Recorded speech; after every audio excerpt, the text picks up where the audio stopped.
This podcast is a member of the Voices of Wrestling Podcasting Network. Visit voicesofwrestling.com to hear the rest of our great podcasts, as well as show reviews, columns, opinions, and updates across the world of wrestling.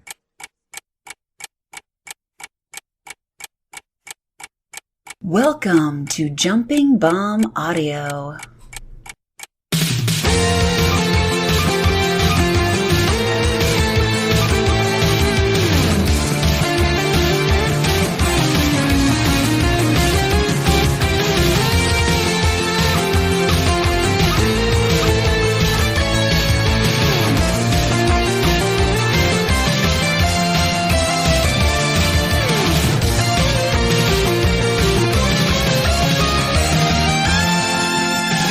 Back everyone to Jumping Bomb Audio, a podcast all about Joshi Pro Wrestling. I'm Aaron Bentley. I'm joined by Taylor Mainberg. How are you doing, Taylor? Good. I'm excited. We have a lot of big-time shows to talk about this week. A lot to go through. As I said last time we recorded, Joshi is definitely back in the swing of things, and now we're in August when all the exciting tournament action in Joshi happens.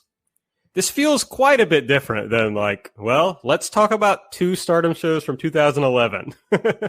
It was funny because I was watching, and we'll talk about it in a second, the Ice Ribbon show last night. And it was the first time in a while, I couldn't even remember what the last time was where I was like, ooh, I'm watching a really big show. And I have that sort of this is a big show excitement. I'm watching something live. It's happening right now as opposed to, some of these Stardom shows have been very big, but because of their upload schedule, it can feel a little bit weird when you're watching, you're watching one match, and then 2 days later, maybe you're watching 2 or 3 more matches. But to sit down and watch a full show, a big, meaningful show with a lot of title matches, as we'll talk about, was very, very exciting. So definitely we're back in it, and it's pretty thrilling to me. I agree. If you want to tell us what is thrilling to you about Joshi, folks, come on now. Hit us up on Twitter at JBombAudio. I'm at Aaron Like the Car. Taylor is at Tay Mambo. You can subscribe to the show. Please do, so you get these podcasts as soon as they come out, usually on Mondays. Well, always on Mondays. To this point, anyway. Hopefully forever on Mondays. Give us a 5-star rating and a review if you are using the Apple Podcast app so that other people can find this podcast if they're just out there looking for a Joshi podcast. If you want to support the show, you can go to redcircle.com/shows/jumping-bomb-audio and make a donation. Taylor, you're always doing guest spots. You're going to be on, or you have been on, VOW's Quiz Night show? I was on Saturday evening. I was on Voices of Wrestling Quiz Night, which is a wrestling quiz show hosted by Robin Reed.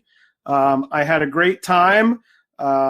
It's up on, you can see it on Twitch, or you can find it on the Voices of Wrestling YouTube channel. As a little, I'll give a little tease in that I got a Stardom question wrong. Then later in the show, got a Lucha question, and Lucha I know very little about. I nailed a very, very tricky Lucha question with a total guess. So really, I was like, well, didn't get the Stardom question. Should have known the Stardom question and didn't get it. Didn't know the Lucha question and got it. So that's my little tease. It's only about I think the whole thing is about an hour. It's me, Andrew Rich, and Gerard from Voices of Wrestling. So it's a fun time. We had a great time. My second appearance, always fun being on that show. So check that out. Okay. Well, here's what we're going to talk about on today's show. We're going to be talking about the Stardom 5-star Grand Prix. Of course, Night 1 and Night 2 have already occurred. We'll talk about those. The Tokyo Joshi Pro Princess Cup. A lot of similar sounds in that. 2 nights have already happened of that. We're going to talk about both of those shows. As Taylor mentioned, we're going to talk about the Ice Ribbon Yokohama Bunkai Final. And we got some news. We got a bunch of other shows that we're going to go over quickly in our Spark Notes section. And, of course, we will tell you about the big shows that are coming up over the next couple of weeks in between our episodes. We're going to get started with Stardom's 5-star Grand Prix. Did we say much about like the 5-star generally on last episode? I don't think we did, right? Well, the whole thing was at the moment, all they had announced was the people who were in it. They hadn't announced the blocks. I think they announced the blocks either very shortly or maybe the day after we recorded. So the only thing we really talked about was who was in it, sort of generally, any surprises we had. You know, we talked about Sareee, who wasn't in it at the time, but is now in it because Saki Kashima dropped out. But yeah, it was just general because we didn't have the block, so it was a little bit difficult for us to sort of talk about what we thought would happen without knowing who was in what block.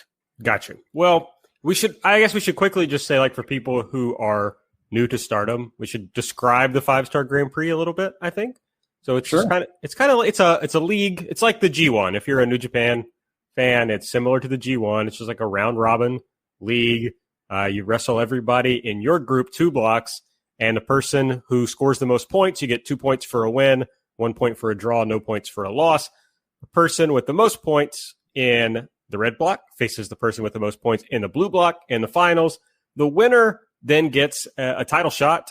And I think this is different from the Cinderella tournament in that generally, not only is it a single elimination versus a league, but generally I think the 5-star winner is already an established top of the card person, and the Cinderella tournament is more like an elevation, I feel like. Do you agree with that, Taylor? Yeah, this is sort of this is their big major tournament, so it's fairly unlikely that you'll get sort of a lower card surprising result. It usually comes down to people who are either already established or are getting very heavy pushes. Right. So that's basically the idea. It goes over, the next month and a half or so. The biggest, you kind of alluded to this, but the biggest frustration, Stardom-wise, is that they upload the shows so slowly. So you really don't get to watch it in real time. It's particularly frustrating for me. I'm doing daily audio updates on the 5-star on the Everything Elite Patreon, and it's like, wait, should I wait until all of night 1 is up, or should I just, like, whatever they did that day, should I just do audio about that? So anyway. Okay, so before we get into the first 2 nights of the tournament, let's kind of look at the blocks and talk about who we think might win this whole thing. So I've got some pretty specific thoughts on who might win. So I want to hear yours first, Taylor, in case I feel dumb after yours and want to change my own picks. Great. So do we want to start with red or blue? Let's start with red. Okay. Well, so, I mean, personally looking at the block, and, now at this point we know 1 or 2 results for everyone. So it is a little bit, we are cheating a little bit here, although things could change. But to me, the 3 people who probably can win it in the red block are Maya, Julia, and Himika. Now, of course, we now know that Himika has a win over Julia, which happened today. So she's probably at or near the top. Mayu is always a, factor because she's the quote-unquote ace of the promotion. But the fact that she's already a title holder, she doesn't need a big push into a title opportunity or something like that. So, and Julia is sort of the same. So to me, Himika seems like the most obvious pick in this block. I mean, I guess maybe you could get Konami in there, get her some victories. But other than that, I think most of the rest of the block are people who I would struggle to see winning as people, as I mentioned, as either someone who's already established or has some sort of record of getting a big push in the company. Yeah, so I think something that often happens in the 5-star is that the block winner who's opposite your person who's going to win the tournament is often kind of an off-the-beaten-path choice. They don't really give away, like, the big match in the 5-star Grand Prix finals. So I think, like, Himika is a great possibility to win this block. The only other thing I could think of is if they're just really wanting to cement Julia as like one of the biggest, one of the top 2 push commodities in the company, then you could just have her run through this whole thing and win. But then I'm not sure what you do with, the title challenge. I guess you can do another Julia Mayu match since, that's also what led off this tournament. So I think like that's a possibility to keep in the back of your mind. But I tend to agree with you. I mean, Konami was a finalist last year, so she can be a 5-star finalist. But yeah, Himeka makes a lot of sense to me, especially after we saw her beat Julia. Yeah, and then blue block. I'm reminding myself of the list. I mean, blue block is a little bit more. It's certainly more up in the air. I think there's more possibilities. I've seen a lot of people talk about Sareee, but my only thing with that is she's getting a title shot in the middle of this tournament at their Yokohama shows, which we'll talk about a little bit later. So it would seem a bit odd to me that she would get that opportunity and then go in and possibly win or get very far in this tournament to, get another opportunity so quickly, considering that Yokohama shows at the end of August and then this tournament ends in the beginning of September. Momo's always a possibility. Utami would be an interesting one that I think that she's been well pushed, but hasn't quite been pushed all the way to the top.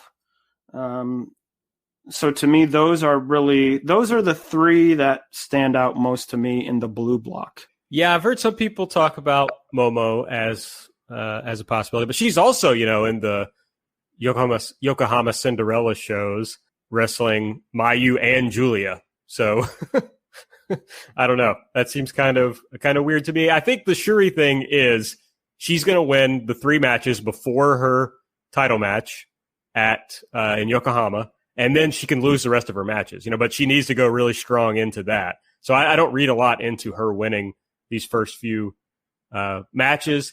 I think there's 2 options only to come out of this block, and these are also the 2 people I think are most likely to win the tournament. Utami Hayashishita is my pick to win the tournament. I think she makes the most sense as someone who's already been a pretty well-pushed commodity. But they also, I want to talk about this later, or maybe I'll talk about it now, but I think they're really struggling at the top of the card with like stars who can also really go for like a Korakuen main event. Like I think Mayu is maybe the only person left at this point after a lot of retirements and of course some other tragic issues. So I think it's just kind of Mayu. Julia's not there yet. I wonder if they want to push somebody like Utami up into that echelon because she has the star aura and she can certainly have more of that as she gets more pushed. But she also is an excellent worker. So Utami, to me, makes the most sense. The other possibility, and she's 0-2 so far, is Jungle Kyona. And I say this only for this reason. She's not as pushed a commodity as you would normally expect to win the tournament. But the whole thing about her losing to Mayu, another title match in Nagoya, just really, it's sticking in my craw, Taylor. And I think unless they were just, unnecessarily cruel, you can make an argument for her winning this and then getting another shot at Mayu. And if she does that and wins, to me, this is your last chance to make Kyona into like a top of the company star.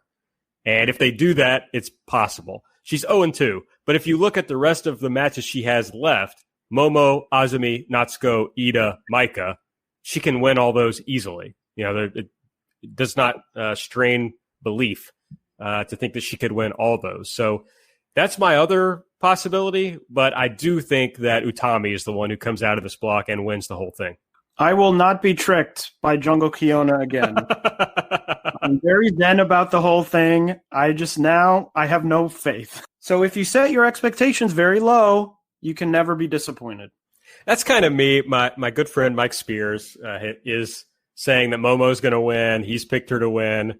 And I'm not going to buy into that because it would be awful if, of course, then she goes on not to win.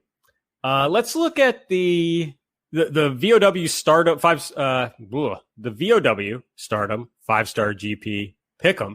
The most likely pick, the person who was selected the most in the Red Stars block was Julia to come out of that block. And, Julia's also the most picked to be the runner-up. So that's kind of funny. And then in the Blue Stars block, Momo Watanabe gets the most selections and also the most selections for runner-up. So I guess there was a lot of people who picked either Julia or Momo to be first or second in the blocks. What do you think about that?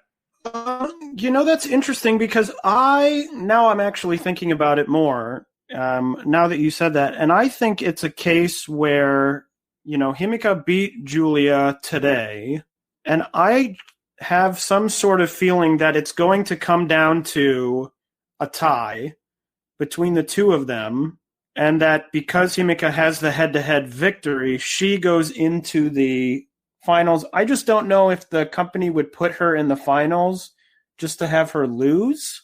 That seems, just thinking about it now, that seems unlikely because I feel like if she went to the finals, they would want her to win. She just took her first singles loss.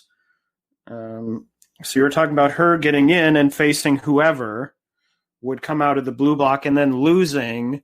And I just don't know that they'd do that when they could say, oh, well, she was really close. She was tied. So she almost got in the finals, except for this one loss that she had to Himika. So Himika gets in, and then maybe Himika loses. And is that sort of, as you mentioned, someone who can go in, have a sort of a marquee match, but not a top marquee match, and can also lose to whoever in the blue block they want to win. I think so. I think she's perfect for it, honestly, because she's still so. We'll talk about this more when we talk about the Julia Himika match. But I mean, I think there's really something there with Himika at the top of this promotion. But she can lose to my pick here, Utami, which also they're similarly sized, so it doesn't look crazy for Utami to beat her. And that's something that you can put in your back pocket for a really big match later down the road. So that's something that makes sense to me. The VOW Pick'em participants have chosen Julia as the most likely. Nearly 40% of the participants chose Julia to win and Mayu second. So a lot of chalk pickers in the Pick'em. Yeah, how many people picked Death Yamasan? I can't see. Actually, I can. Let's see. Hold on. It might be none. Yeah, I think it's none. I think no people picked Death Yamasan. Interesting. No one went with the really. I mean, that would be a pick where if you're right, you're going to be the only person. You're going to be the only person you're guaranteed to win the whole thing. Oh wait, I take everything back that I've just said. Oh, because the colors in the thing that I'm looking at, the colors in the pie chart don't match up with the colors in the key. So when I mouse over the biggest block, it's actually Momo Watanabe getting 38.9% and Utami Hayashishita getting 30%. I find that unlikely. So I'm not sure which part is wrong. I'm guessing most people picked Julia or Mayu rather than Momo or Utami. What do you think? Wait, so now you've confused me. Me too. So wait, you're looking at a chart. Yes, I have a chart of all the responses for the Pick'em. Okay? Yeah. All the other ones, it matches. So there'll be a pie chart, and it will, they'll be in various colors, as a pie chart often is. And then on the right side, there's a key. So the top one will have a little blue circle, and it says Momo Watanabe. Then I go over to the pie chart, and I mouse over the blue slice, and it also then, when I mouse over it, says Momo Watanabe. So, that it all lines up there, right? But when I go down to the champion part, the key says blue, Mayu Iwatani. And then when I look at blue, when I mouse over it, it says Utami Hayashishita. Now that I'm explaining this to you, I think I figured out what the problem is. There are slightly differing shades that my discerning eye has not picked up on. So, in fact, forget everything I've just said, listeners. And the most picked winners in the 5-star Pick'em at Voices of Wrestling, 38.9% chose Momo Watanabe, 29.6% chose Utami Hayashishita. Those are actually the picks. Those are the picks, and we've also learned that Aaron cannot tell the difference between cerulean and aqua blue. I'm thinking about that time that a friend of mine pointed out that we had done very Meltzerian audio, and I think, folks, I've just done it again. So, anyway, well, that was fun. I enjoyed that, even if no one else did. So, all right. Well, we've journeyed all around, and now I don't really know who everyone picked in the pick'em. They picked Momo as the overwhelming favorite To win the whole thing. To win the whole damn thing. And Utami Hayashishita was the second most chosen, with Jungle Kiona coming in third. Got it. So people, they still have faith in, they're not like me. They're not totally emotionally dead inside when it comes to Jungle. They are not. It's just I don't have a hard time understanding how all this adds up, but apparently it does. So I'm willing to believe this Google Doc that I was given. Okay, well that is basically your overview of the 5-star Grand Prix. Let's get into the first night. Only 3 of these matches have been posted on Stardom World as of us recording this, which is Sunday at It's about 4 p.m. So that's all that's gone up so far. So we'll talk about those in depth. But here are all the results. So if you don't want to hear the results, you're going to want to fast forward a little bit. Korakuen Hall, 445 fans. They billed that as a super no vacancy full house. And I'll just run down the results first, Taylor, and then we'll go back to the matches, okay? To the matches that we've actually seen. So opening match, Rina defeated Hina. And then getting into the actual tournament matches, Red Block, Starlight Kid defeated Death Yamasan. Blue Block, Azumi defeated Saya Ida. Red Block, Konami defeated Saya Kamitani. Blue Block, Maika defeated Momo Watanabe. Blue Block, Shuri defeated Natsuko Tora. Red Block, Himeka defeated Tam Nakano. And finally, no. Blue Block, Utami Hayashishita defeated Jungle Kiona. And finally, in the Red Block, Julia defeated Mayu Iwatani. I didn't read the points there because, of course, you know that the winners, it's the first night. So the winners all have 2 points. The losers all have 0 points. Let's go through these. The first one that we actually got to watch was Starlight Kid defeating Death Yamasan. Kichan Bomb was the finish. A 3-minute match, quick match, but a fun one. And actually, no, that was the next night. But just a fun little match. It's good to see Kid get off to a good start. Yeah, not much, as you said, a very short match, so not too much to say. But as probably many people would predict, the first of probably Death Yamasan's many losses in this tournament. It'll be interesting to see. I'm sure that she'll beat someone. It'll be interesting to see who that is. So, speaking of Death Yamasan's tournament, her matchup on the last night is with Julia. So it's pretty easy to imagine Death Yamasan spoiling Julia's tournament, I think, at that last show. Although that could also be it could be, what do you call that? Reverse psychology? I guess reverse psychology, because you say, facing Death Yamasan, which you would assume she would win, but then because you would assume she would win, you then assumed that she would lose, but maybe they're saying that you would assume that she would lose, so she'll win. Yeah, all that. I understood all that for sure. Yeah. Well, because then that would go into my scenario of, well, how would that work? Well, it could. It could be that Julia and Himeka are tied because Himeka wrestles Konami right before that match. So Himeka wins. Himeka and Julia are both on the same number of points. All Julia has to do is beat Death Yamasan to advance, but she loses, and therefore she and Himeka stay on the same points, but Himeka wins the tiebreaker. Do we know that that's the official order of how the matches are going to go? I guess we probably don't.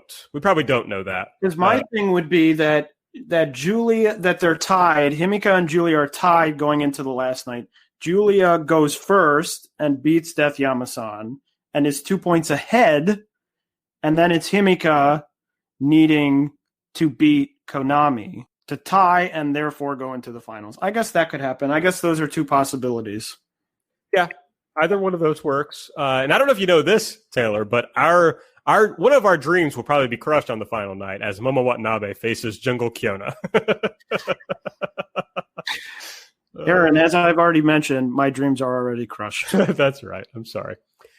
Okay, the next, I should mention that Rina versus Hina is also up on Stardom World. So if you need more than just the 5-star Grand Prix, that's up there too.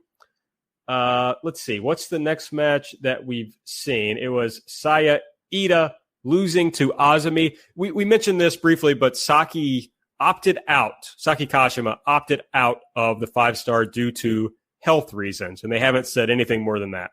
But Saya Ida is replacing her. She lost to Azumi here with an arm breaker type move. And, man, I thought this was really good. Yeah, it was fun. There were a few awkward moments. Yes, some moves including the finish. that I was sort of like, oh, what's that? What are you doing? But, yeah, it was a fun, another one, a shorter match, only 8 minutes. But, I'm happy to see Saya Ida in this tournament. Saki Kashima would have been great as well, but good to see her in here and getting some, good opportunities and opportunities to learn and grow as a wrestler. Yeah, I think it's going to be great for her to get all these singles matches that she's going to get with, obviously everybody in this block. So I'm excited for Saya, and I thought she held up her end of the bargain here, other than apparently setting up to the wrong side for the finish. So Azumi had to literally tell her to move to the other side so she could do the move, which was pretty funny. What do you think of Azumi's new gear? She has joined Fringe Gang with Saya Kamitani. I was like, someone must have gotten a deal on Fringe and been like, okay, everyone in this company is going to wear Fringe on their outfit. My thought about it is the first time I saw the gear, because she debuted it on the 26th, on the 24th, anyway, a couple weeks ago. 26, I think, when she won the high speed. Yes, that's correct, when she won the high speed. I think it might look better with Fringe. As a wrestler, I've never been a wrestler, so maybe I'm totally wrong about this. But it seems like that sort of thing would annoy me. Like, it's just another thing where when you're trying to work, that you have to be like, oh, it's sort of like another part of, like, you have hair, and I see a lot sometimes when people, like, they get hit, and then they're lying, and they're like, oh, my hair. Got to fix my hair. Oh, that's what you're doing.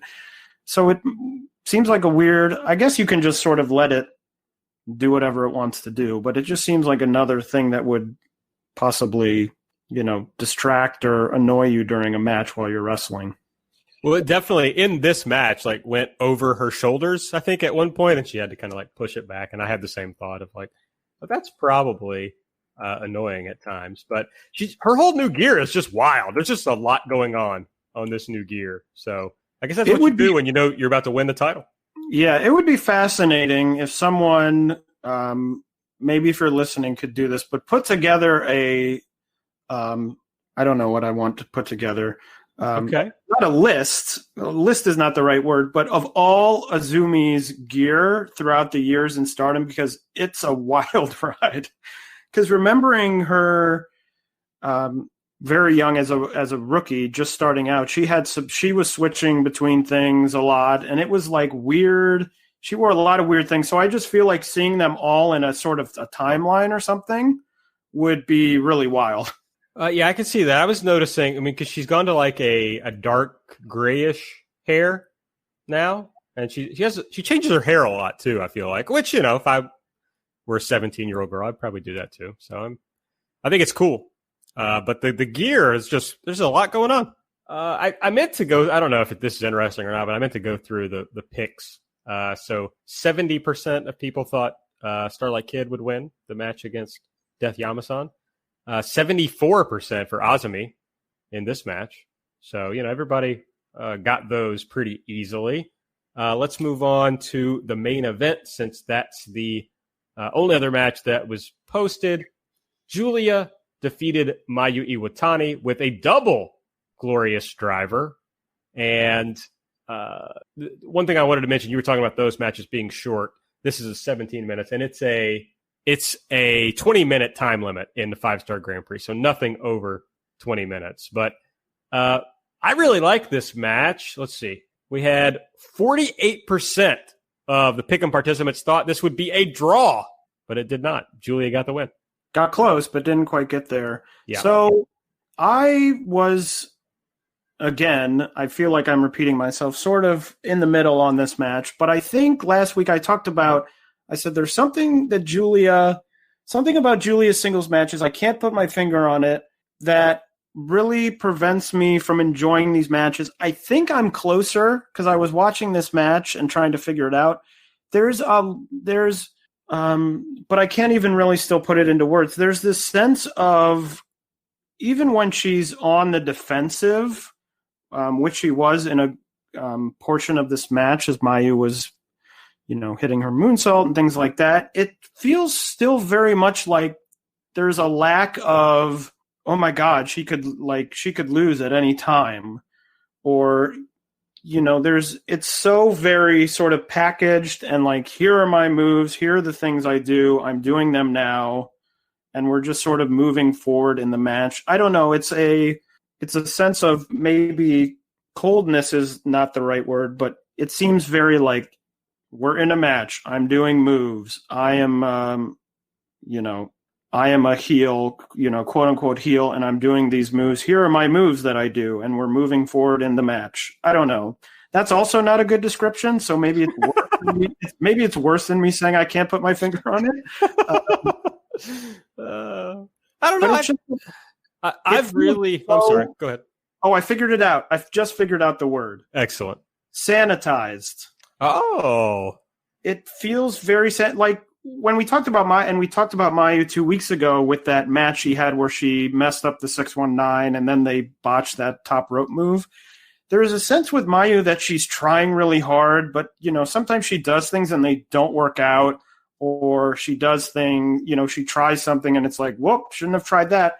Where it feels very sort of organic and natural to, I'm a wrestler, I'm trying to win this match, I'm fighting with all I can, that I don't get with Julia. Well, I think there's this whole thing for Julia of like, they're trying to make her immediately into like the 1B to Mayu's 1A in this company. And so she has to be two things that she isn't, which is A, she has to have star charisma, and B, she's got to be a star level worker. And I don't think she's either of those things. Not when she came into the company. She certainly wasn't. And I think she's really focusing on her personality first, maybe, of like trying to come across as more charismatic, more like a star. And I honestly thought this was her best performance in that vein in this match. She was able to kind of let Mayu drive the bus on, the work in the ring. And I really liked this match. I thought it was a good match. I mean, a Mayu Korakuen main event I would expect to be better than this, but I thought it was good. But I thought Julia did one of the better jobs she's done of projecting herself as a star during this match, coming across, or, just getting her character across of who she is. I hear you. I agree that she's stilted. We kind of see that also in the post-match promo, where she's like, I don't know. Basically, I don't think she's doing this bit where she's like, I want DDM to win all our matches. And Shuri is like, hey, we can't win all our matches because we have to wrestle each other sometimes. And they like do this little bit so that they can set up a stare down between she and Himeka. And then Julie gets back on the mic and she's like, okay, well, I just wanted to say, I hope we win all our matches. And like, everybody laughs, but I didn't get the sense that she was trying to make a joke, which it would have been a good joke if she was trying. So anyway, that's a long-winded way of saying I agree with you, but I think she's making progress. Yeah, I think she's making progress, but also at this point, she's now thoroughly a main eventer in this company. So I think they've raised the stakes faster than she's improved.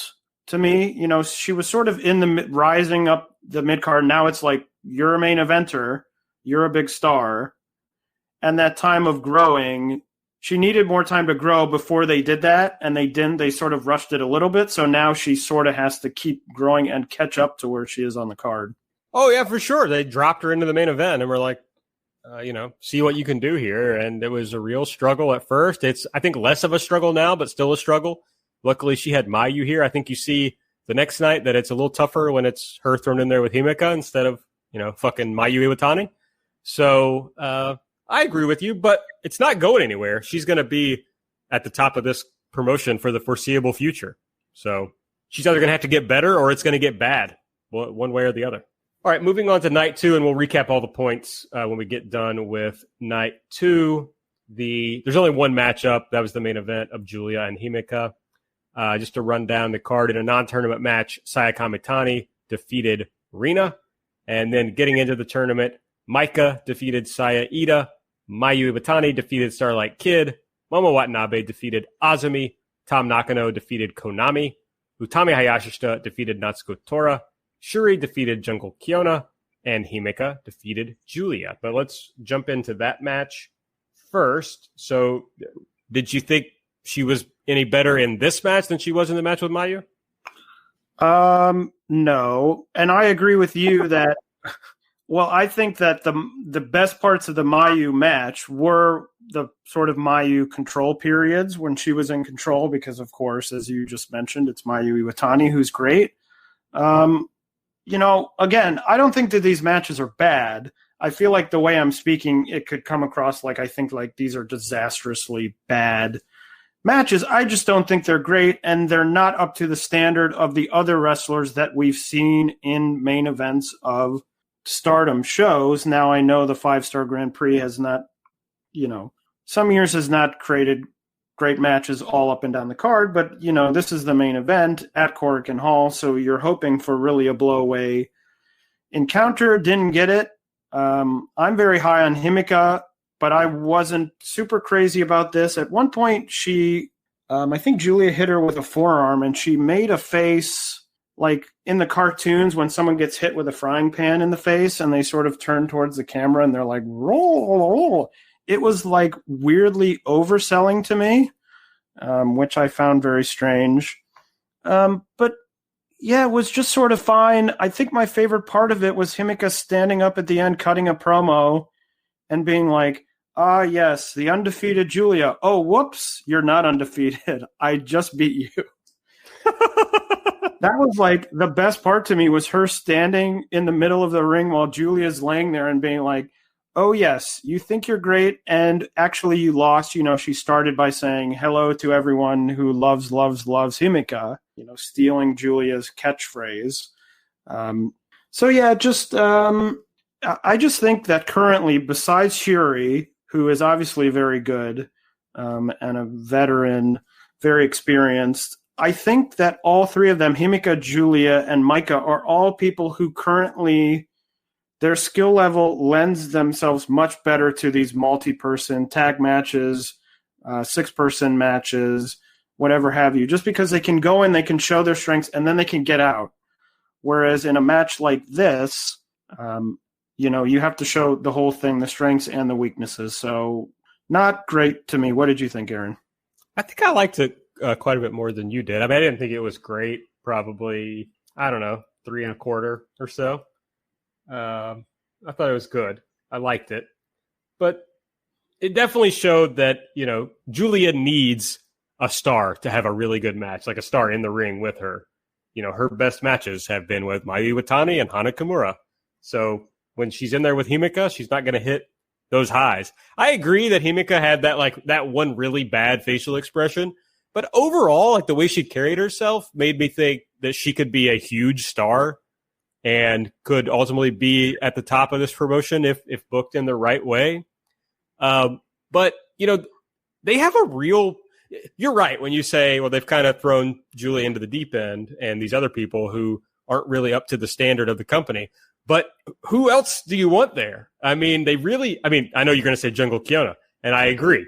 But they are, after Mayu Iwatani, as I mentioned earlier, they are bereft of people who have the kind of star aura, the big personality, and are really good in ring. They have a lot of people who are really good workers, who can, work at kind of the top of the mid card, but they don't really have anybody after Mayu that's a top level star, top level worker. It's like, it didn't seem when Kagetsu and Hazuki retired. It's like, well, that sucks, but they've got all these other people. And then the hits just kept coming, And, I was never the biggest Arisa Hoshiki in-ring fan, but you knew what you were getting out of an Arisa match, and the crowd received her as a huge star. So she had something that, a lot of these people just do not have. So it's weirdly a company that is kind of stacked with talent, but doesn't have top of the card talent.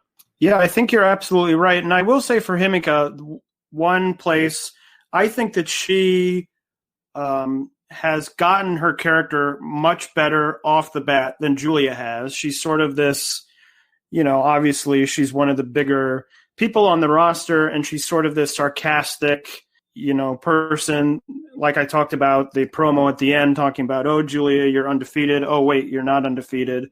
So I think that she's gotten to the character a lot faster than Julia has, which means that now, and she is very talented in ring, as we've seen. We saw it in ActWres Girl'z, in her tag team with Miyuki Takase.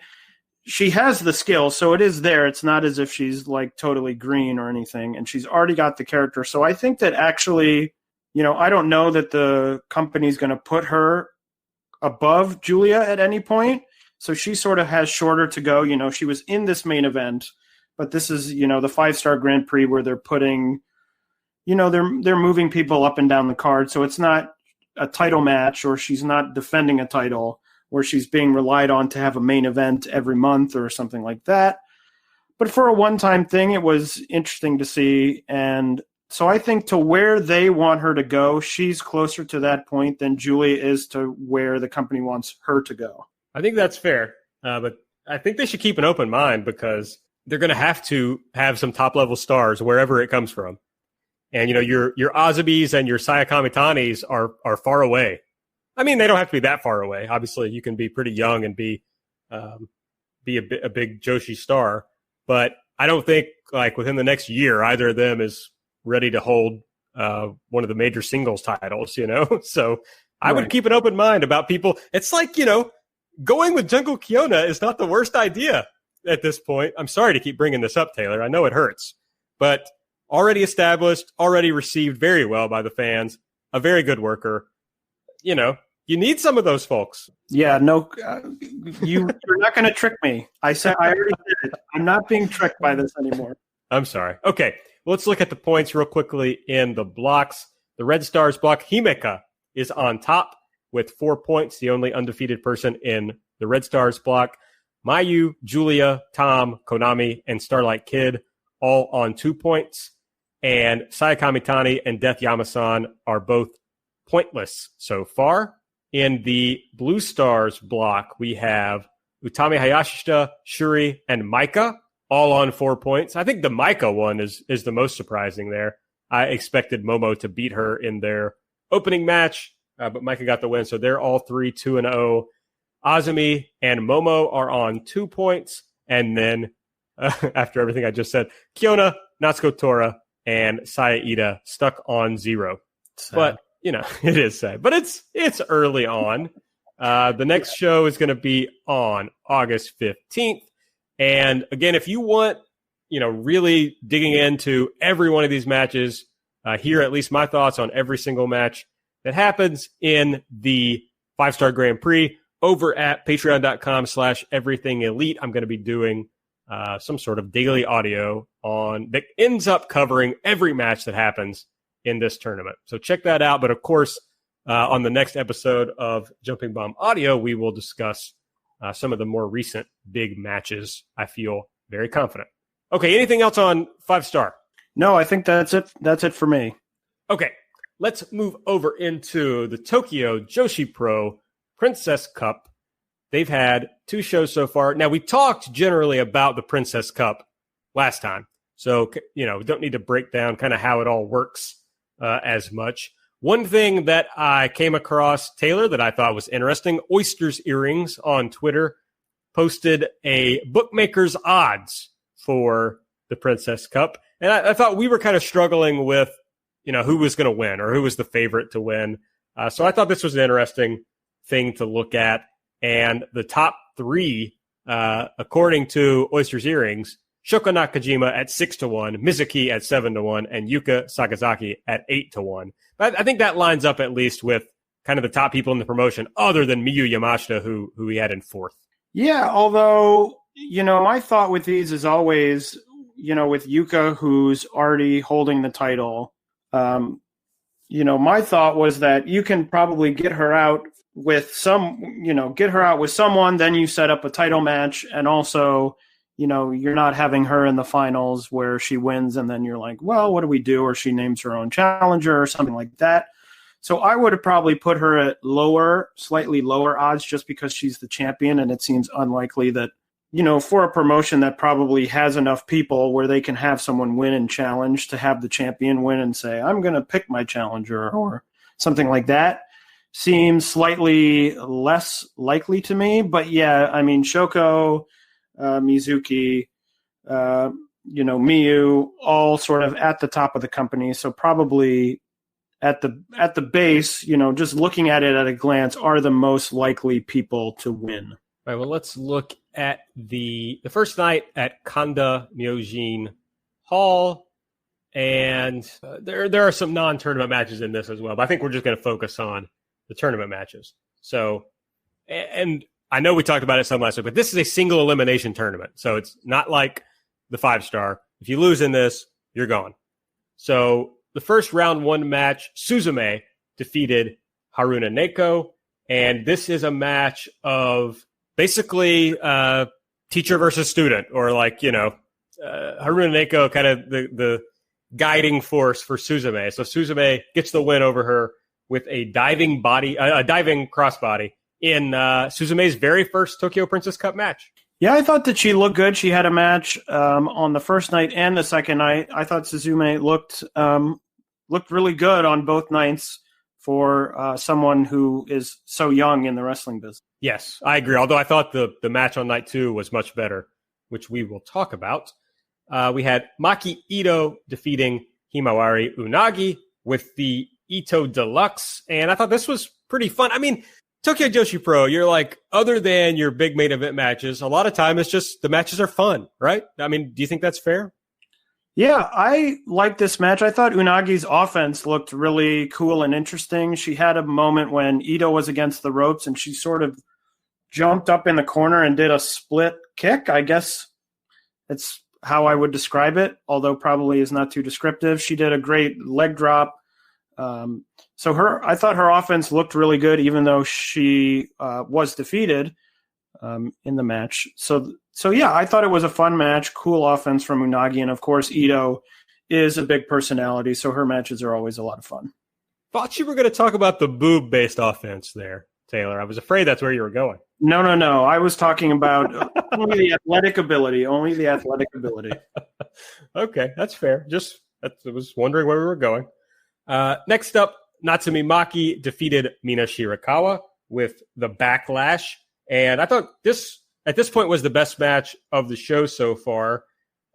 You see some rough parts. And by that, I don't mean rough as in bad, just like not as smooth. But it showed that these are better workers than not everybody in the first 2 matches, but just like a generally better combination of workers. And so I thought they had a fun match. Yeah, it was a good match. Also a point to note, sort of unrelated to the match, but Natsumi Maki coming out in gear that was given to her by Kairi Hojo, I believe. So just, a little interesting factoid or tidbit for anyone watching the match. But yeah, it's good. I've always thought Maki is super talented, obviously super athletic. I mean, she comes to the ring and does that no-handed cartwheel. And I also really like Mina Shirakawa. So, as you said, to repeat your point, yeah, we're sort of moving up the card, and these are 2, talented wrestlers. Hey, that's how you put together a good wrestling card, right? The matches get better as you go. Can't mind that. The next tournament match we had, Miyu Yamashita defeated Raku with the attitude adjustment. Always fun to see. Sorry, I was looking at my notes here for this one. I always love to see Raku. Big fan of Raku. And she got in there with Miyu, who is generally maybe the best worker in the company, certainly one of the best workers in the company. And I don't know, my overall thought, I don't know if somebody's going to get mad at me for this, but I thought Miyu worked really hard in this match, and Raku just wasn't quite up to her speed to make it really all come together and work. But Miyu got the win nonetheless. Her whole thing is that she hates tournaments and usually does badly in them, so she was very excited to win this first round match. Yes, and she has to, defeating one of the up girls and has another up girl in the second round, so we'll see if her luck continues. My question, Aaron, I guess that you could answer this as someone who is part of everything Elite. When is Raku going to sue FTR for stealing the name of her finishing move, or not finishing move, but the Goodnight Express?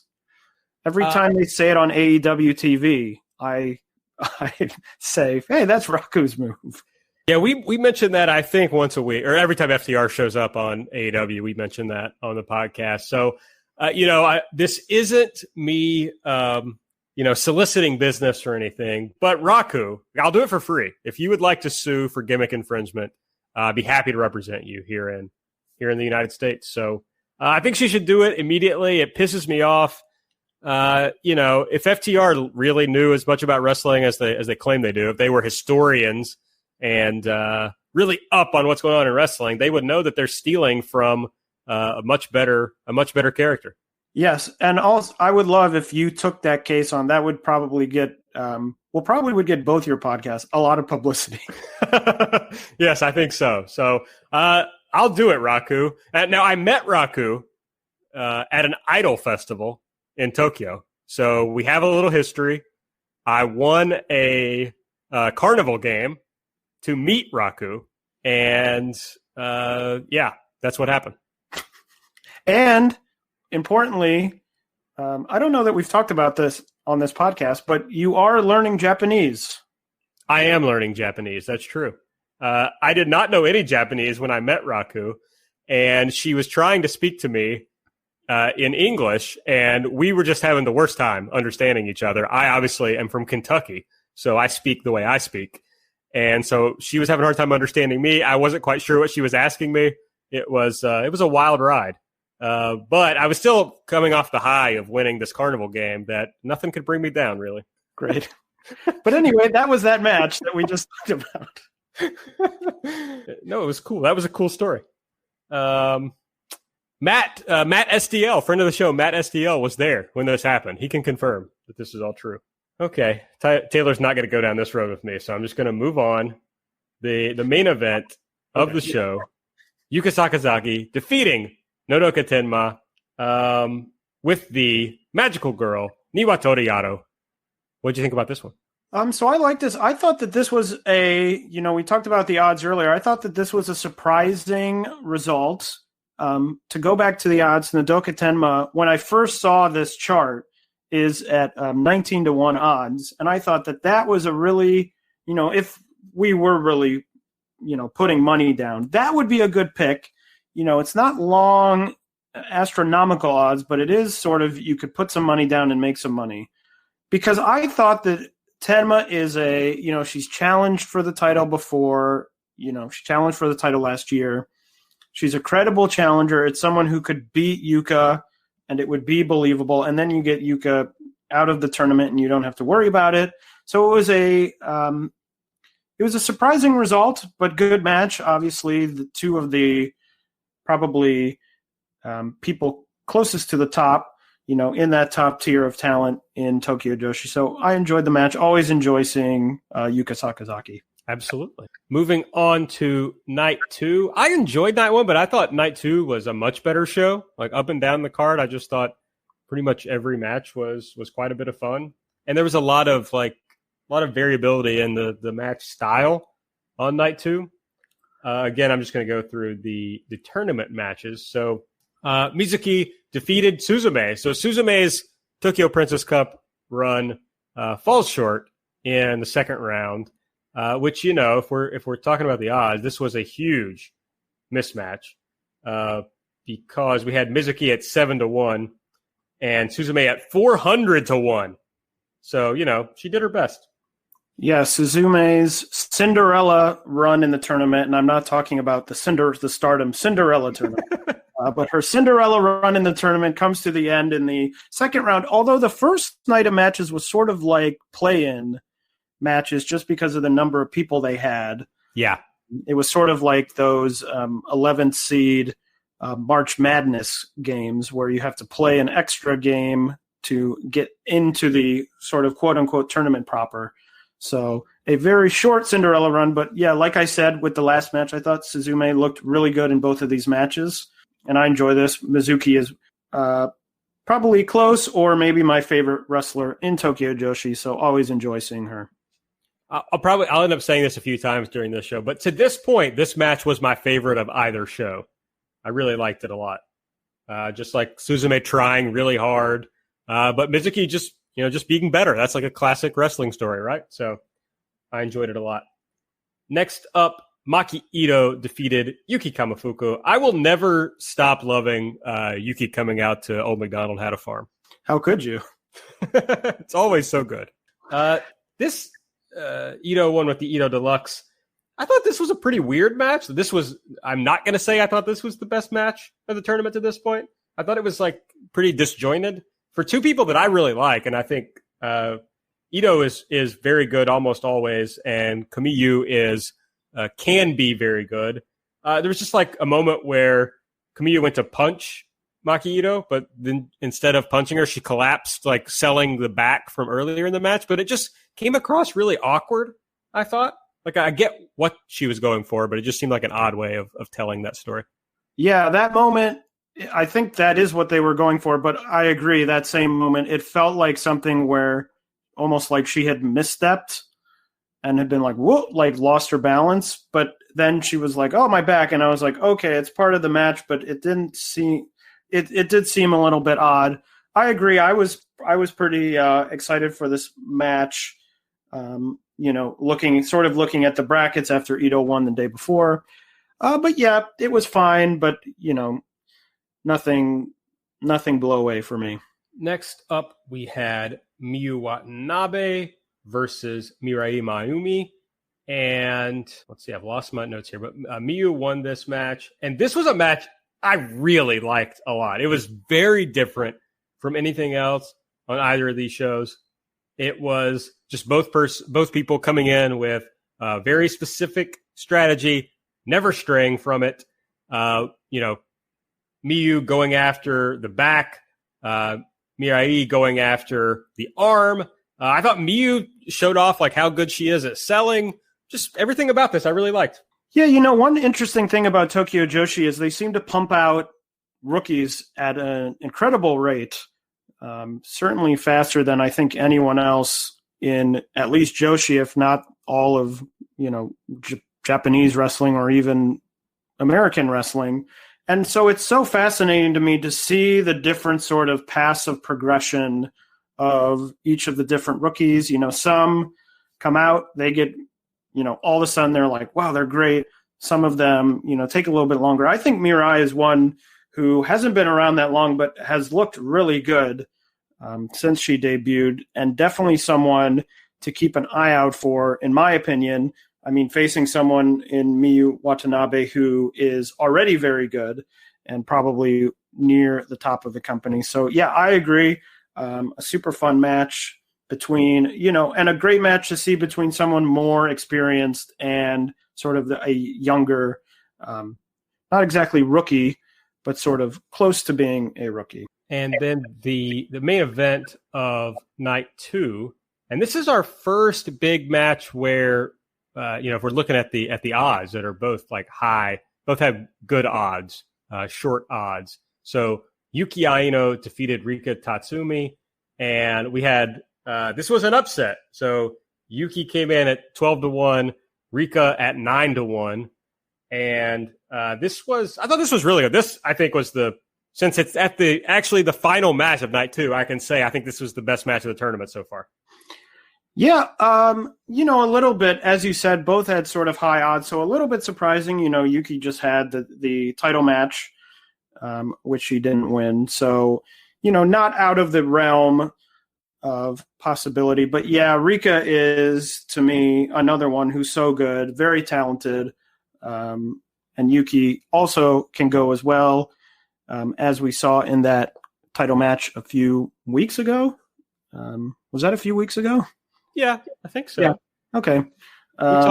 We might have talked about it on the last episode. I think we did, but I'm sort of just losing track of all time. Yes. But yeah, I thought it was good. I agree with you that I think that this second night was superior to the first night. But as I said, there were some sort of play-in. It was sort of the atmosphere of a play-in game on the first night. So this sort of was the first night of the quote-unquote tournament proper. So it makes sense that this was a little bit superior to the first night, although there was a lot on the first night that I enjoyed. So that's night 2 of the Princess Cup. Night 3 is going to be happening, probably before this show goes up. So before you hear this, night 3 will have happened, but it hasn't aired yet, so we can't talk about it. And it's interesting in that it's night 3, but for a lot of people, it's their first match.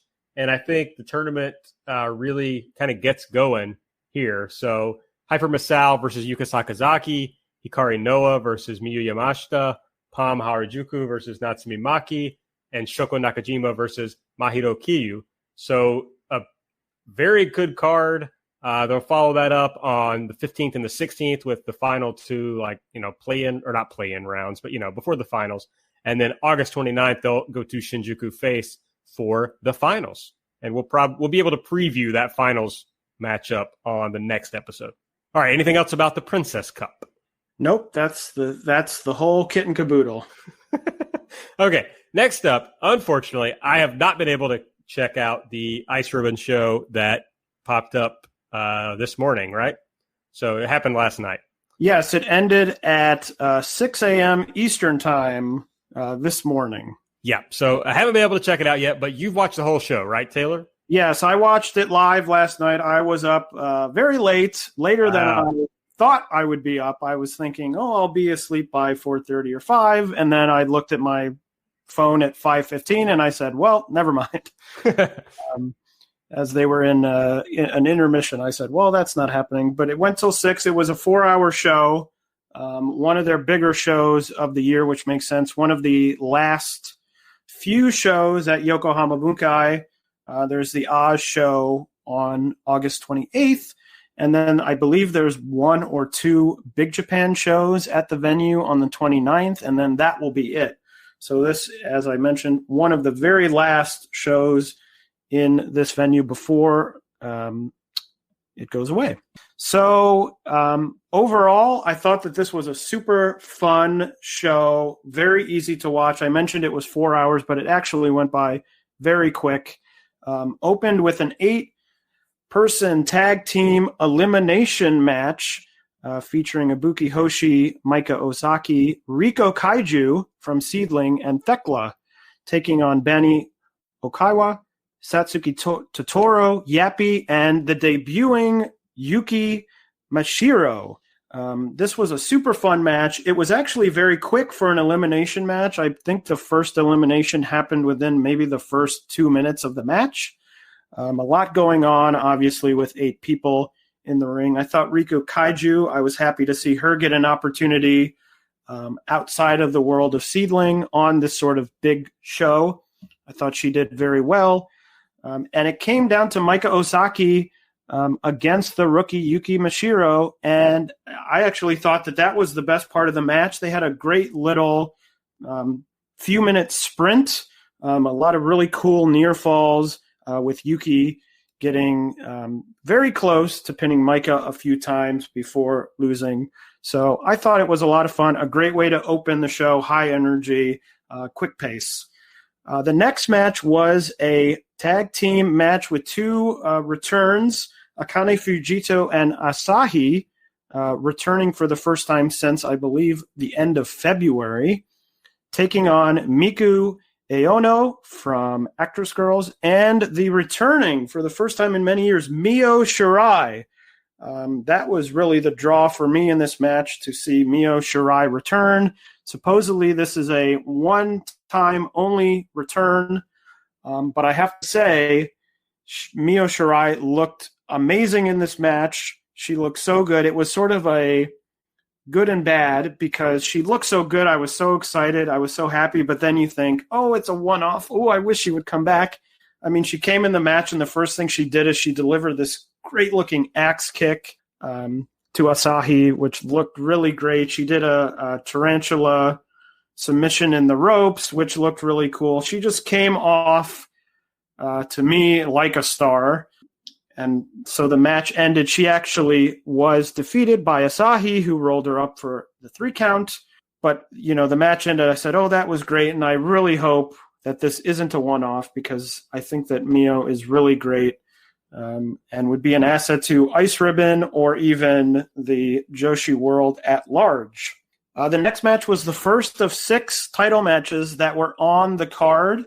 It was the WUW World Underground Wrestling Women's title.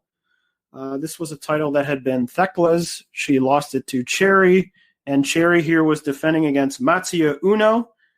This title has sort of become a sort of grappling title. Both Cherry and Matsuya came out in gis, although Matsuya Uno took off her belt immediately and started whipping Cherry with it. But then they went into grappling. If you're only familiar sort of with Cherry as a comedy wrestler, if you've seen her in somewhere like YMZ, where she does a fortune teller gimmick and she has sort of these comedy matches, this was a great change of pace. I thought it was a super fun match with Cherry and Matsuya grappling for a few minutes. It was a quick match, under 8 minutes, with Cherry retaining. But a great start. I was watching this show and I was like, wow, the first 3 matches, this is a great, really strong start to the show.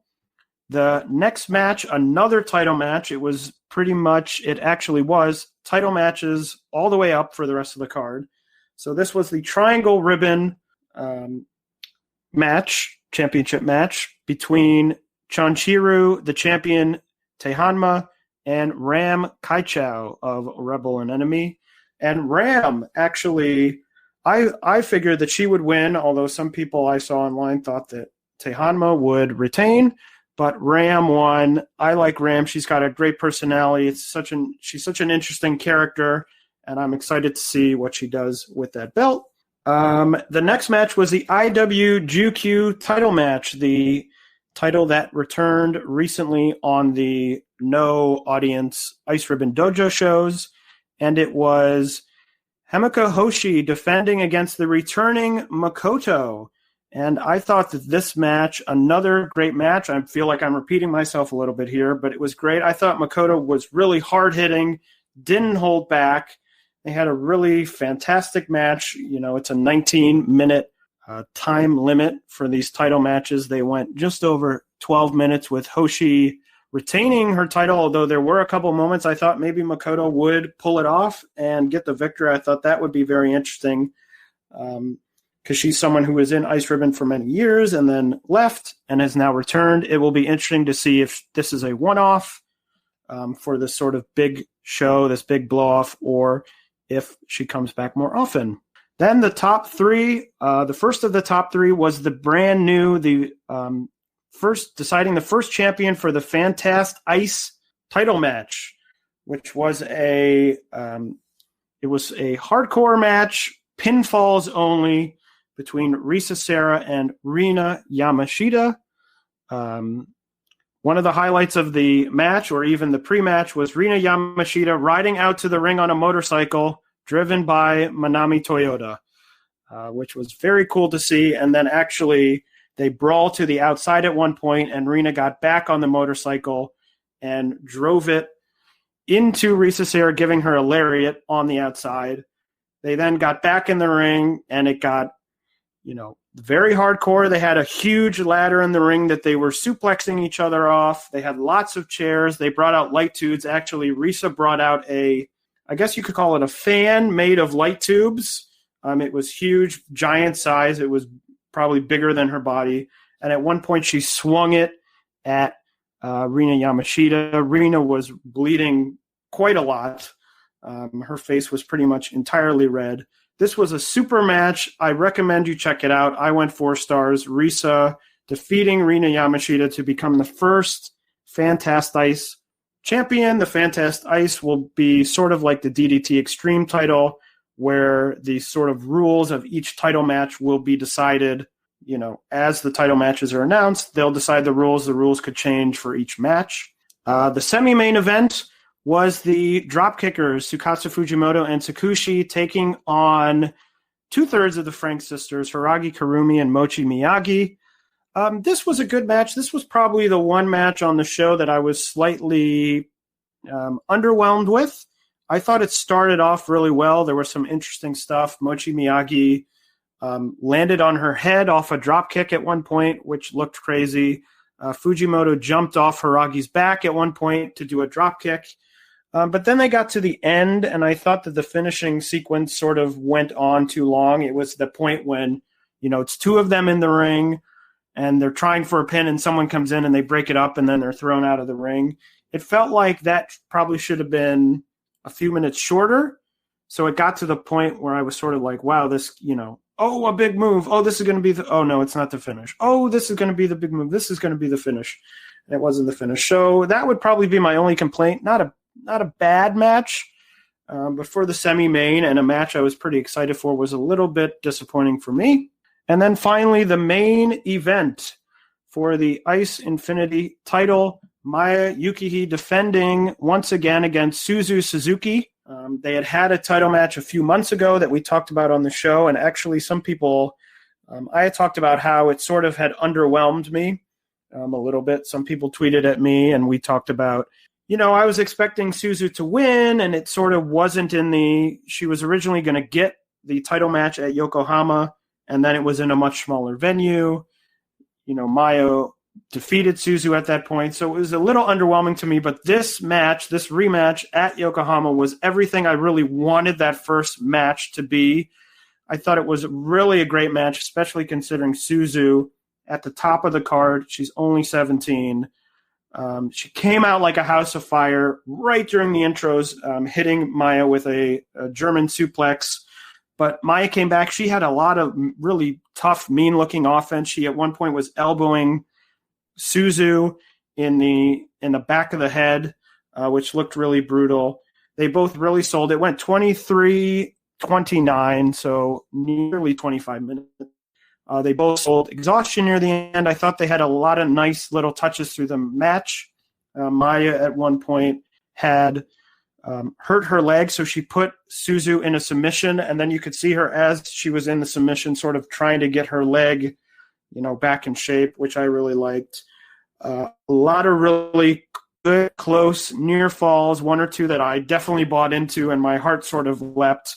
But it ended with Suzu, as I originally thought many months ago when this match was originally announced, beating Maya and becoming the brand new Ice Infinity champion. Definitely another match to check out. I went 4.25 stars. Thought it was really good. And like I said, overall, a really strong show. The undercard was really, really fun, easy to get through, and then a lot of title matches, a lot of different style title matches. You had the grappling of the WUW title. You had the hardcore aspect of the Fantastic Ice title. You had the Ice Infinity, which was really a sort of a straight, big-time main event style match. So overall, I highly recommend it. You can check it out on the Ice Ribbon Nico Pro channel. I believe it's on demand for the next week or so. But something to check out. A great show, I was glad, I was really bummed when they first announced this show many months ago and then had to cancel it. I was bummed because I was really looking forward to it. So I was glad they were able to get back in the building before it closed, do the show, and really send off the building with a bang. All right. That's the Ice Ribbon show. I'm going to check it out, but I guess we'll probably never talk about it again on this show. So, all right, let's get into some news from the past couple of weeks. This one has had a ripple effect. Yuki Miyazaki tested positive for COVID. This led to a lot of shows being canceled. The Wave shows on August 9th, 14th, and 16th, and the Oz Academy show on August 9th, most notably. But also some other shows where wrestlers who've come in contact with her are not going to be able to appear on those shows. Yeah, I think the biggest effect of these is that the Wave August 16th show was their Korakuen Hall show, which was supposed to be, that was going to be Hiroe's retirement show. So I'm not sure what's happening with that now. It was also going to be the opening round, I guess you would call it, of the Catch the Wave tournament. I guess we'll go right into this. That Wave announced the Catch the Wave tournament sort of rules this week. It's going to be 18 competitors in 2 blocks of 9. It will be all 3-way matches. It's not entirely sure whether it's sort of a standard 3-way match where the first person to get the pin wins, or if it's sort of they pin 2 opponents back to back to win, like the Future of Stardom match was a few weeks ago. Not entirely sure yet, but now that first round has been delayed, we don't know when that will now happen. We don't know when they will announce who will be appearing in it. Obviously, with 18 wrestlers, there's going to be some outside people. I don't know if they wait for the long and short of it is Wave really hasn't announced what the next steps are. They did announce today or yesterday that everyone else in Wave did test negative, which is good. So at least that's sort of step 1. So we'll see when they come back what happens with Hiroe's retirement match, and then what happens with the Catch the Wave tournament. All right, and a couple of wrestlers, I don't know if returning to Japan is the right phrase, at least for one of them, but we know that Sareee is allowed to wrestle in Japan. Basically, she can't go over to the United States for WWE because of, gestures wildly at everything. And she wants to work, so they've allowed her to work. The way the quote I read was translated was basically she can work anywhere she wants. Yeah, it'll be interesting to see where she goes. Obviously, they had the Mayu Iwatani Sareee match announced many months ago that didn't end up happening. It'll be interesting to see if maybe that happens now that she's able to work. Maybe she goes back to Diana. Possibly. Diana's been running those shows that have been streaming on YouTube about every other week or every week or so. It'll be interesting to see if she goes back there, as that was her original promotion, or maybe that she goes somewhere that she hasn't really been before. It's sort of all up in the air, so it'll be interesting to see. It'll also be interesting to see how long that lasts. Is that for the next month or 2, or does that stretch into 6 months, or what happens? It's sort of hard to say, sort of hard to know. It is sort of interesting to find out that it seems to me from what this said that she's still planning on going, or the company's still planning on having her there. So yeah, it'll be interesting to see. You don't know. It's another one sort of like Yuna Manase, where you didn't really know where she could end up. She could end up in multiple places, just sort of touring around and doing, certain sort of special matches, or she could sort of park herself somewhere and just hang out for however long she has until she can head to America. It's interesting because it looks like Jiro is like just not going to WWE anymore. It seems like that ended with COVID. And so I wonder if this is the first step in Sareee not ending up in WWE, or if it's just going to be a temporary thing.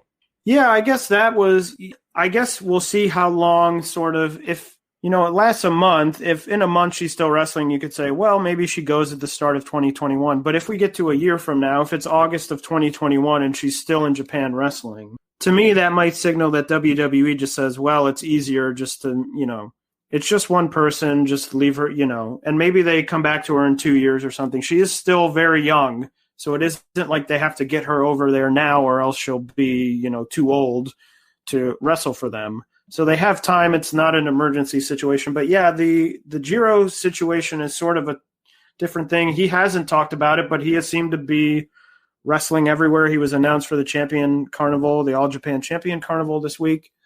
So sort of 2 different views. I don't know what's happening, but I think we'll all find out together. Ooh, how exciting. Another person actually coming back to Japan, Kairi Hojo, looks like her time in WWE is over, and she's coming back to be with her husband who lives in Japan. And I think based on what I've read recently, Japanese nationals are able to return to the country. So she should, if she's not already in Japan, she should be on her way. Yeah, and that's another. There was a hint dropped by Rossi at the press conference announcing the Yokohama shows, which we'll talk about in a second. He had a picture with Yuna Manase, who wrestled in Stardom many years ago, and he said something like, "Oh, we'll see who else." I don't remember the exact language, but it was something like, "Oh, we'll see who else returns." Sort of seemed like a little tease that maybe Kairi Hojo may be appearing back in Stardom.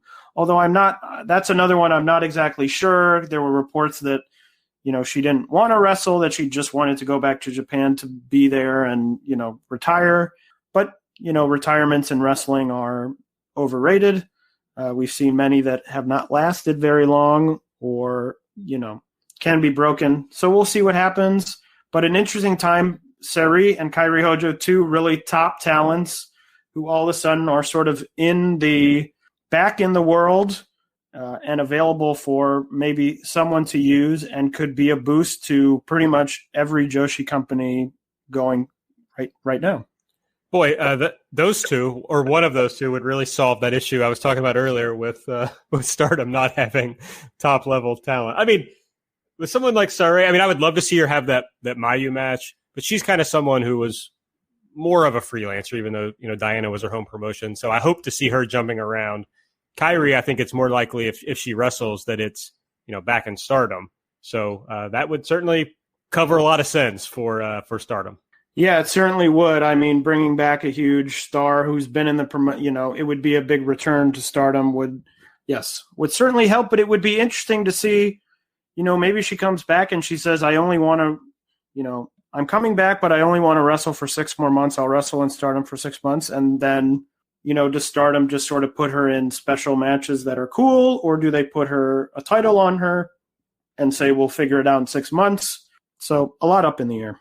Absolutely. There was a report at some point that she was going to go to Japan, wrestle for a year, and then retire. I don't know where that came from, but it would kind of line up with everything that's gone on if she just decides to come back for a short time and then hang it up. So, okay, well, let's move into the Spark Notes section of the show. This is just, some notes about other shows that we're not going to go fully into. Which shows do you want to talk about, Taylor? So the first thing is ChocoPro has returned for the beginning of Season 3. Season 2 ending a couple weeks ago. Season 3 beginning last week. The beginnings of the seasons are always interesting because they're sort of setting up the pieces for what's going to happen down the road. They've had some interesting new guests. Makoto, another return going to ChocoPro, not a return to ChocoPro, but, worked with Emi Sakura for many years. They had Kaori Yoneyama come back again. Antonio Honda reappeared after many months away from the promotion.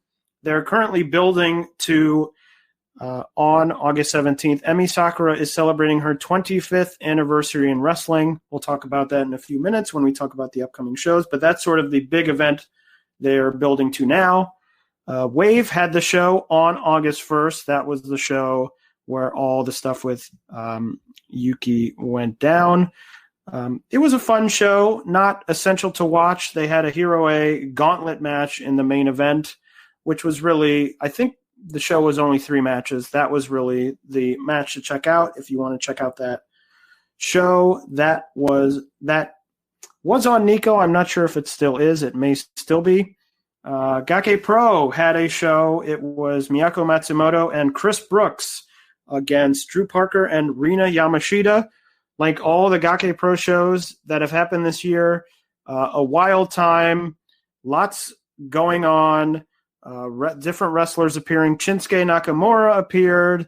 Lingerie Muto made an appearance. Matsumoto got hit in the head with a watermelon. So lots going on. That's on on Wrestle Universe, I should say, not DDT Universe.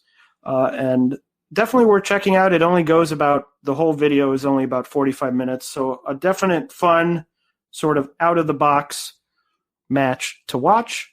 Diana streamed another show on August 2nd. They are building towards the upcoming title match between Ayako Sato and Asuka. So that's really where their focus is. Sendai Girls, the last Joshi promotion to return, also returned on August 2nd. They had a six-person tag main event featuring the stars of the promotion and some of the rookies. Not really another show, not much to write home about. It's on their YouTube, but it's a quick, easy show to get through.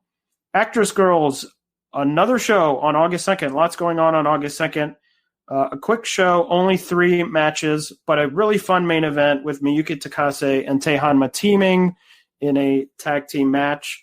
That is worth checking out. That is on ChocoPro for, I think, another week or so, but definitely worth checking out. I really enjoyed the main event. Pure J has a show. By the time this airs, it will have happened. It's happening on the 10th at 11:30 in the morning, which means it will happen around midnight Eastern for all of us. That's highlighted by Makoto and Moeka Haruhi versus Hanako Nakamori and Rina Yamashita for the Pure J tag titles. So another big title match in Pure J after they had the Pure J title match between Hanako Nakamori and Leon a few weeks ago. And then, Aaron, do you have anything to run down? I know that we talked about them last show, but do you have anything to say about sort of the last few prior to 5-star Grand Prix shows that aired for Stardom? Did we talk about those on the last show? We sort of vaguely did. We talked about 723, but 724 wasn't up yet except for the main event, and 726, I think we only talked about one match. So if there's anything you have to say it now. Did we talk about the 8-person tag from 724? We didn't because neither of us had seen it because it was not uploaded Okay, yet. well then I'll talk about that. 724, Donna Del Mondo, Queen's Quest, 8-person tag. Excellent match. Really good match. Exactly what you want out of a multi-person tag. I'm probably 4 flat on it. Very good. You should go watch it. That's the Nagoya show. 726, yeah, that's the Korakuen show. So I think Stardom has had 3 Korakuen shows since we last recorded. So there was a lot of stuff that we didn't get to talk about, but a few matches I just wanted to either recommend or point out the news from them. So there was a Momo Watanabe Maika match that I really enjoyed on that show. Azumi defeated Starlight Kid and Riho for the high-speed title. So that was, notable. And then the tag team titles, Utami Hashita and Saya Kamitani won those by defeating Jungle Kiona and Konami. Those were vacant, of course, because B. Priestley and Jimmy Hayter can't get in the country, so they were stripped of the titles. That's really all from those shows that you missed. Upcoming shows. We'll stick with Stardom real quick. Of course, they got the August 15th 5-star show. That'll have Saya Kamitani versus Death, Shuri versus Maika, Momo versus Utami, and Jungle Kiona versus Natsuko Tora. Good stuff there. And then the August 22 show will also happen right around the time we record again.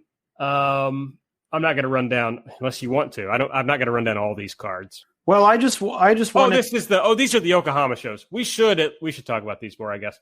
So Yokohama shows at Yokohama Budokan, and they're going to do 2 nights in a row. August 22, August 23. These are non-5-star shows. It's right in the middle of the 5-star, but the matches are not tournament matches. What matches do you want to focus on here, Taylor? Well, I think the one undercard match I want to talk about because it stuck out to me, and we talked about this briefly in between tapings, was Tom Nakino, Starlight Kid, and Riho versus Mima Shimoda, Yuna Manase, and Super Strong Stardom Machine. I had sent this match to you, Aaron, and said, imagine going back 1 year in time and saying, this will be a match that happens in Stardom. I think you would be very confused as to what had happened. I mean, I think Riho a year ago at this time wasn't yet in Stardom. Mima Shimoda, I have associated in the past few years with Seedling, and obviously there's a lot of history between Seedling and Stardom. Yuna Manase has been with Tokyo Joshi for so many years. And then you would probably say, who the heck is Super Strong Stardom Machine? Because at that point, a year ago, Bushi Road was not involved in Stardom. So just an interesting sort of mix of people, sort of very unlike, sort of a very un-Stardom match to bring in, a masked character along with two people who, to my knowledge, are not roster members in Mima and Yuna Manase. But that will sort of be interesting. And then, of course, near the top of the card, 2 title matches. And then, as you mentioned earlier in the show, Momo Watanabe against Julia. A big singles match right in the middle of the 5-star Grand Prix, but not part of the 5-star Grand Prix. Right. Well, they're at least, in different blocks. So that's not a match we would have gotten in the 5-star. But then, I don't know. It's also, I don't know what they're doing with Momo. So she gets Julia on this night and then an actual, or no, not a title match even the next night. She gets Mayu the next night. So she just gets both title holders in non-title singles matches. So I'm curious to see what goes on. Also interesting that Riho is on these shows, but not in the 5-star. So don't know what to take from that, really. We should also say that Itsuki Hoshino, she's got a match on both nights, and those will be her last 2 matches. She's retiring after that. Utami Hayashishita versus Himeka. That's what I've suggested could be the final for the 5-star. I don't know if this pours cold water on that idea or they'll be able to do something to set it up here. I'm not sure which way that goes. Yeah, and then the Future of Stardom title match, Maika and Saya Kamatani, that will be good as sort of the 2... I thought during that 3-way match, they had probably the 2 most likely people to win. So it'll be interesting to see them in a singles match. And then Mayu Iwatani versus Yuri, which I think could be maybe of both shows, maybe the match of both shows. I think that's fair. I mean, these cards are stacked. There's no doubt about it. I mean, even like a match that I'm excited about is Riho versus Natsu Sumire. That's kind of a bizarre match that I'm looking forward to. Another or a high-speed match with Azumi and Kid. The Goddesses titles on the 23rd, Utami and Saya versus Himeka and Maika. And then a rematch, Julia versus Tom Nakano for the white belt. And that'll be, the 3rd time they've wrestled recently? Yes. Obviously it's a rematch of the Korakuen main event. What's the 3rd time? I don't know, but I want to say that they've wrestled 3 times. But it is very close. I guess they're also going to wrestle in the 5-star. Oh, that's a good point. And it's actually let's see, it'll be on the 13th. Yeah, so then on September 13th, they're going to wrestle again. That's the 3rd one I'm thinking of. Well, it'll be interesting to see. Maybe that's, seems unlikely, but maybe that 3rd match is a rubber match. Yeah, but for that to happen, Tom would have to win the title on the 23rd. So we will see. Seedling on August 11th. I don't know what this show is going to... Have they announced the new card? Not to my knowledge, because they just, I think, yesterday announced, because of the COVID stuff, that a few people are off the card. Hiroya Matsumoto, Miyuki Takase, Aoki Itsuki, and Yu are all off the show. So they said that they were going to reshuffle the card, and I don't think they've published that new card yet. It's not a major show for Seedling, so they may just sort of move people around or maybe grab someone else. But yeah, so that's coming up in a few days, but it's sort of been thrown up in the air because of everything going on. Tokyo Joshi Pro will have the quarterfinals of the Tokyo Princess Cup on the 15th, the semifinals on the 16th. So we will definitely talk about, on the next show, we'll talk about the semifinals and preview the finals. And then on August 22nd, they're having a show that does not involve the Princess Cup. Yeah, so we'll be able to talk about the quarterfinals and semifinals, and then talk about the finals and predict a winner. Yeah, that's what I like. Ice Ribbon has a ton of shows coming up. Yeah, so they have a week of shows at Ueno Park, which is an outdoor amphitheater in Tokyo. On the 12th, 13th, and 14th. On the 12th, they're doing Ice Ribbon 1058 and a Peas Party. On the 13th, they actually have 3 shows in a day, noon, 3:30, and 7 o'clock, which are, each show is produced by a different group of roster members based on when their birthday is. So the people whose birthdays are in January through March are producing the first show. April through June is the second show, and July through September is the third show. And then the following day, they wrap it up on the 14th with a noon show that is October through December birthdays. And then at 4 o'clock on the 14th is Splash Ribbon 2020. So those will be fun shows, Ueno Park shows, really regardless of the promotion, are usually a lot of fun. It's very hot in Tokyo in August, so often these shows involve a lot of water, as you could probably guess from the name Splash Ribbon 2020. So these will be fun. I don't know if all of them or some of them or maybe one or two of them will make tape, but definitely a different feel having an outdoor sort of amphitheater venue as opposed to the usual wrestling venues that you see with all of these Joshi promotions. Diana on the 16th, August 16th, is going to have Koru Ito versus Nanami, Kawasaki Rainbow Girl versus Haruka Umasaki, Jaguar Yokota versus Ayako Sato versus Madeline. So those are the three matches that we know on that show. Yes, another show I'm hoping that they've been streaming their shows on YouTube. They're very well put together. They're usually pretty short endeavors, an hour to an hour and a half. So they are pretty fun and worth a watch. ActWres Girl'z is going to have a Korakuen Hall show on the 14th. Yuna Manase will be there. Hikari Shimizu will be there. And Ami Miura will debut. Yeah, so another new talent. It's interesting to see Yuna Manase. We talked about her last show. Didn't know where she was going to end up. She's doing a match for Stardom. She's doing a match for ActWres Girl'z, two companies that she's worked with in the past. So it'll be interesting to see if maybe she starts appearing more for one or the other, or if she just continues to sort of make these one-offs at different companies, sort of bigger shows. Korakuen Hall, obviously, for ActWres Girl'z, a bigger show for them. And then finally, ChocoPro, Emi Sakura's 25th anniversary show. Yeah, so this is coming up on August 17th. It was just announced this week. It will be headlined by Emi Sakura versus Kaori Yoneyama in a singles match. That will be big. Kaori and Emi have a long history in the wrestling business.